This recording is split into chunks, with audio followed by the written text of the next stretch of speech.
So I'm going to be setting this up real quick.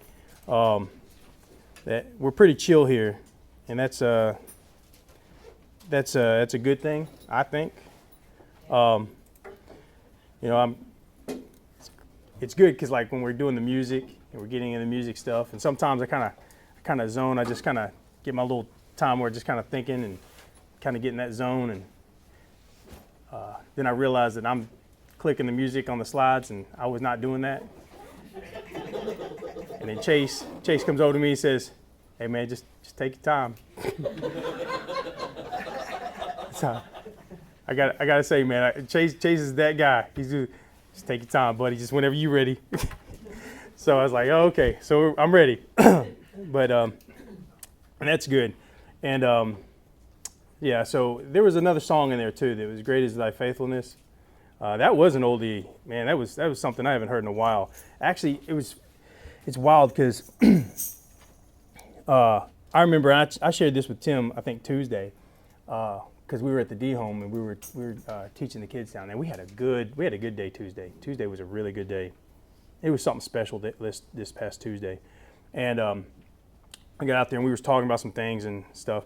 And I remember I brought up that like I still remember my very first, I guess, lesson or sermon or whatever you do.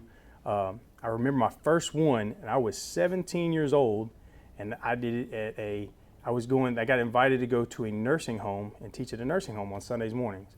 And I went to do that. And I remember that. I was like, oh man, I was just like, I just got saved, just got to know the Lord. And I was like, man, and I was like studying, and they were like, yeah, would you like to go teach at the nursing home? I was like, yeah. I went down there, and man, I remember, and you guys know how I'll talk real fast. I'm working on that. Been 30 something. I'm still working on this. All right. So I'll talk real fast, and you got to think, when I was 17, I was talking even faster than I am now. And I was like, man, I had like a whole hour and a half lesson. I wrapped that up in 10 minutes, and it was over with. I don't think anybody heard what I said, but man, just do it last. Man, I'm gonna teach that again next week. But but it was good because the ladies there, oh man, the voices they had, and they didn't need the there was a lot they were going through. Like there would be like dementia and Alzheimer's, a lot of stuff. And then there was just people that they just didn't have family to come visit them and stuff.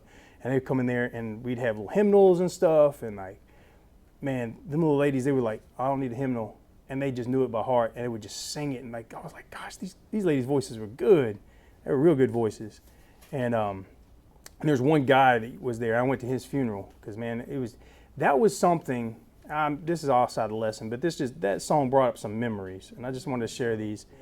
There was a guy there, and he would sing. I was like, man, this dude's singing. And I remember 17, and I got to see people on a regular basis and share the gospel, share the Bible with people as I was learning, and I got to see them, and I went to their funerals and everything. At 17 years old, that hit reality because a lot of the guys were 17 were out doing all kinds of stuff.